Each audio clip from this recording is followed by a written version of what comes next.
Sanjay vegetable and किचनमध्ये आपलं स्वागत आहे। आज मी करते शेवची भाजी। शेवच्या भाजीसाठी मी घेतली 1 वाटी शेव, अर्धी वाटी घेतले खोबरं, 1 मोठा कांदा छान कापून घेतलाय, 1 मोठा टमाटा भी कापून घेतलाय, 6-7 लसूण पाकळ्या घेतल्यात, 1 चम्मच तीळ घेतलेत आणि मेन आपली थोडी कोथिंबीर। आधी आपण कांदा भाजायला टाकायचा।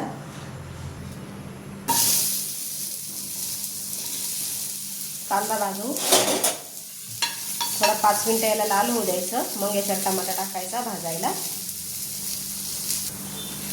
बघा कांदा छान लाल झालाय, आपण टमाटा टाकायचा आता त्याच्यात। परत कांदा आणि टमाटो 5 मिनिटं भाजायचं।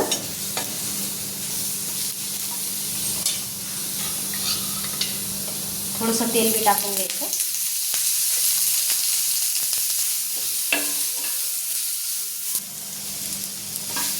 छान भाजले बघा। आता आपण याच्यात थोडं खोबरं टाकायचं।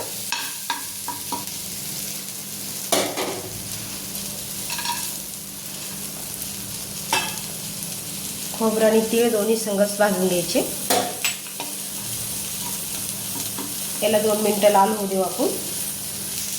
छान बघा आपले तीळ उडायला लागले, मस्त झाले लाल। आता आपण याला एकत्र करून घ्यायचं।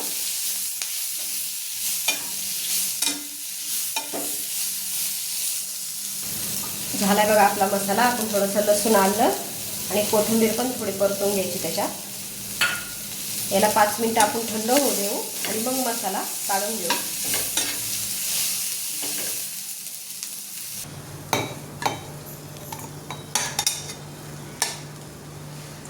हे बघा आपला मसाला झाला तयार।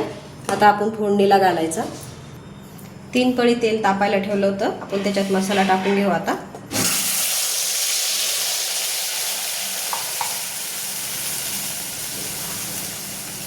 त्याच्यामध्ये आपण अर्धा चम्मच हळद टाकू, 1 चम्मच लाल तिखट, अर्धा चम्मच काश्मीरी तिखट, 1 चम्मच काळा मसाला,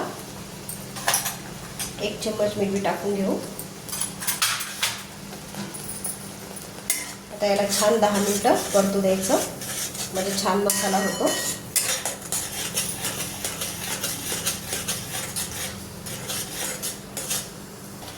छान बघा मसाल्याला तेल सुटलं। आता आपण याच्यात पाणी टाकून घ्यायचं। मिक्सर धुवून घेतलं तेच पाणी टाकू आपण थोडं। रस्सा थोडा घट्टच ठेवायचा। अजून आपण अर्धा ग्लास पाणी घालू। छान आता याला अजून 5 मिनिटं उकळी येऊ द्यायची, मग शेव आपण टाकायची। छान उकळी आली बघा, आपण आता त्याच्यात शेव टाकायची।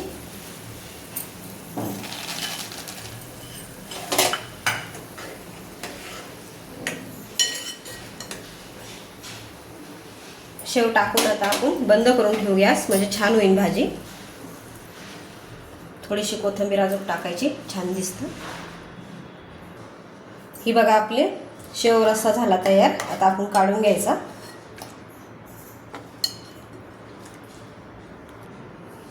हे आपला झाला शेव रस्सा तयार।